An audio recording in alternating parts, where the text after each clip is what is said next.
Bueno, antes que nada, un saludo a todos y todos. El objetivo de este video es que conozcamos un panorama general de los principales componentes y pasos a seguir para la creación de proyectos de Integration Service con Visual Studio. Esto sobre todo para el desarrollo de soluciones que estén basadas en procesos de extracción, transformación y carga. Recuerden que para poder generar este tipo de proyectos en Visual Studio necesitamos algunos requisitos previos, principalmente haber instalado los servicios de Integration Service, haber instalado nuestras plantillas, ¿sí? Que es el Data Tools, Visual Studio, para poder generar dichas soluciones. Y bueno, ¿cómo vamos a crear un proyecto? Realmente esta es una actividad muy sencilla. Lo único que vamos a hacer es ingresar a Visual Studio. Vamos a darle clic en generar un proyecto.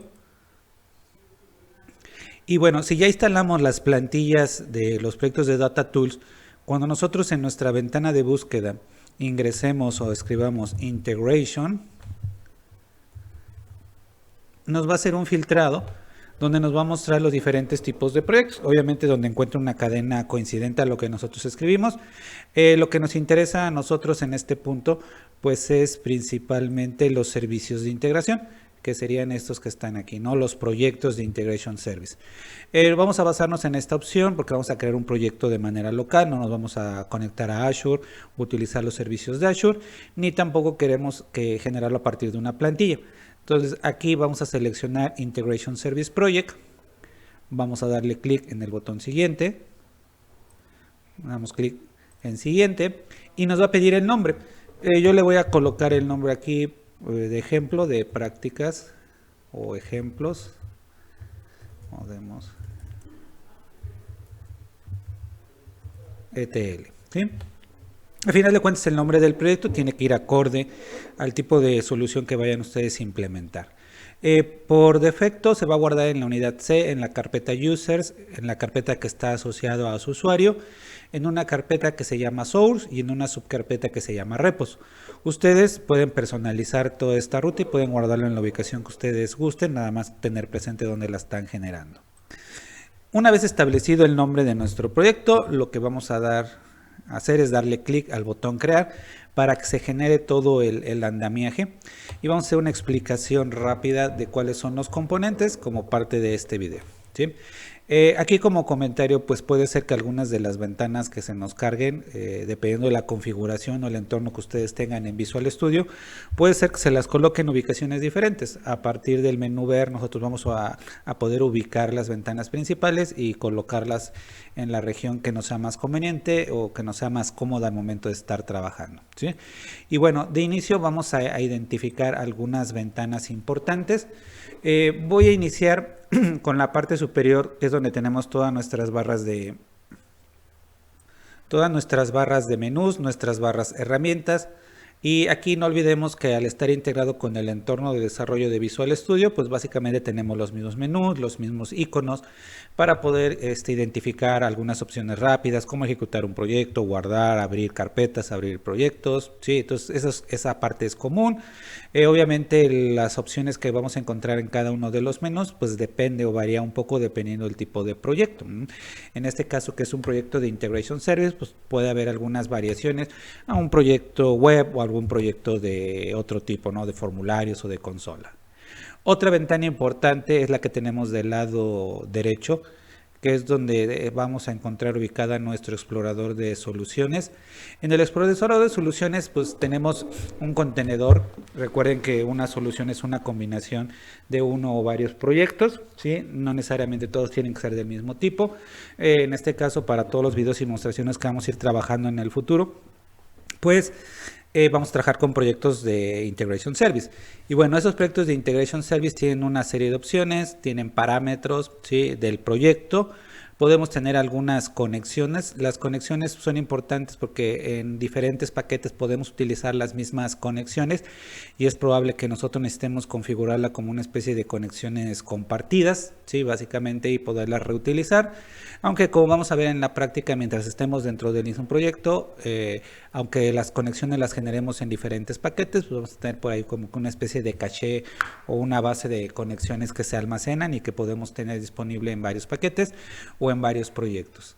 De igual manera, pues ya tendríamos una de las partes más importantes con las que vamos a estar trabajando, que son los paquetes de SQL Server Integration Service, que es donde nosotros vamos a conformar nuestros paquetes, nuestros flujos de datos, nuestros flujos de control y algunos elementos que vamos a ir viendo.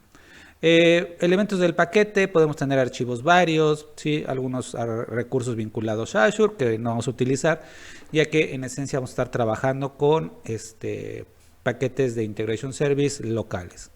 Ahora, esta es la ventana del explorador de soluciones. Del lado izquierdo también vamos a encontrar nuestra ventana de herramientas. Esta ventana de herramientas va a ser muy importante porque es la que nos va a permitir agregar elementos que vamos a configurar, ya sea en un flujo de datos o en un flujo de control. Y bueno, en este caso, si nos damos cuenta, en la parte central vamos a encontrar una sección que va a ser principalmente nuestra área de trabajo, donde tenemos flujos de datos, flujos de control, flujos de datos, parámetros, controladores de eventos, explorador de paquetes, variables, algunas vistas, ¿sí?, que nos van a ser de mucha utilidad cuando estemos desarrollando nuestros paquetes. Ahora, referente a la ventana de herramientas que les mencionaba hace unos instantes que tenemos del lado izquierdo, dependiendo de la pestaña en la que nos encontremos en algún momento dado, pues van a ser diferentes las ventanas, bueno, las herramientas que nos va a mostrar en este panel. Por decir, si yo me ubico dentro de la pestaña de flujo de datos, lo que vamos a encontrar aquí son principalmente tareas de SQL, tareas de flujo de datos, tareas de expresión. Vamos a encontrar contenedores, como contenedores de bucle for each, ¿sí?, contenedor de secuencias, ya cuando tenemos procesos un poquito más complejos. Algunas tareas como actualizar estadísticas en los paquetes, las colas de mensajes que en algún momento implementamos envío de mensajes a través de correo electrónico. Entonces es básicamente para actualizar algunas estadísticas, algunas cuestiones de monitoreo, copias de seguridad. Pero esas son las herramientas que tenemos en el flujo de control. Si nos vamos a la pestaña de flujo de datos, aquí pues va a depender del componente que hayamos definido en el flujo de control, los elementos que podemos utilizar. Aquí es donde nosotros básicamente en este flujo de control pues vamos a poder establecer todos aquellos procesos de extracción, transformación y carga. Y si vemos en las herramientas, tanto en las comunes, vamos a ver que existen transformaciones. Transformaciones que recuerden que cuando hablábamos en la explicación del proceso de inteligencia de negocios, una parte es obtener información de diferentes fuentes, extraerla, estandarizarla de alguna manera y almacenarla en un almacén de datos, en un data warehouse, en una base de datos, en un repositorio. Entonces los datos que vamos a leer de alguna fuente, pues muchas veces no cumplen con criterios de calidad que nosotros requerimos para poder conformar nuestro almacén de datos. Entonces es probable que tengamos que hacer algunas transformaciones, como agregar columnas, cambiar tipos de datos, separar algunos valores, unirlos, combinarlos. Entonces son una serie de transformaciones que nosotros podemos llegar a realizar y que bueno, las vamos a encontrar pues básicamente en esta área que está por acá, ¿vale? Y bueno, aquí en ese sentido van a ser todas las operaciones de transformación. Un poquito más abajo vamos a encontrar tanto orígenes como destinos. Los orígenes, pues, que pueden ser bases de datos relacionales, archivos de texto, XML, archivos CSV, archivos de Excel, archivos de múltiples formatos. Y los destinos pues pueden ser en esencia los mismos, ¿sí? Cuando nosotros queremos generar un repositorio que va a ser un documento de texto o un archivo CSV separado por comas, entonces podemos tener ahí una serie de elementos. Entonces este es ahí como que nuestro entorno principal, las vistas, dependiendo de dónde nos ubiquemos, ¿sí? Por ejemplo en de flujo de control o de flujo de datos, pues van a ser diferentes las opciones, tanto en las herramientas como en el panel que podemos incluir. En algunos casos, para escenarios más complejos, podemos tener algunos parámetros de entrada que vamos a utilizar para hacer o para obtener valores que requieren los procesos o las actividades que vamos a realizar, las tareas, tanto en el flujo de control como en el flujo de datos. Podemos tener algunos eventos, qué es lo que va a suceder cuando se dispare cierto evento en un componente, en una tarea o en una transformación, ¿sí? Entonces podemos explorar aquí el paquete desde una vista donde vamos a poder una serie de elementos, ¿sí? De manera inicial nosotros vamos a trabajar con la pestaña de flujo de control y la pestaña de flujo de datos. Y bueno, esto es de manera muy general cuáles son los pasos, cuáles son los componentes principales que podemos tener en un proyecto. Y en el video pues, lo que estamos buscando es primero que inicien Visual Studio, que aprenden a crear un proyecto de este tipo y que se identifiquen con los diferentes paneles, las diferentes herramientas, ¿sí? Aquí ya nada más para finalizar voy a poner un ejemplo, ¿sí? Me voy a ir a la pestaña de flujo de control, voy a agregar una tarea para que veamos una tarea de flujo de datos, ¿sí? La vamos a agregar, se va a cargar.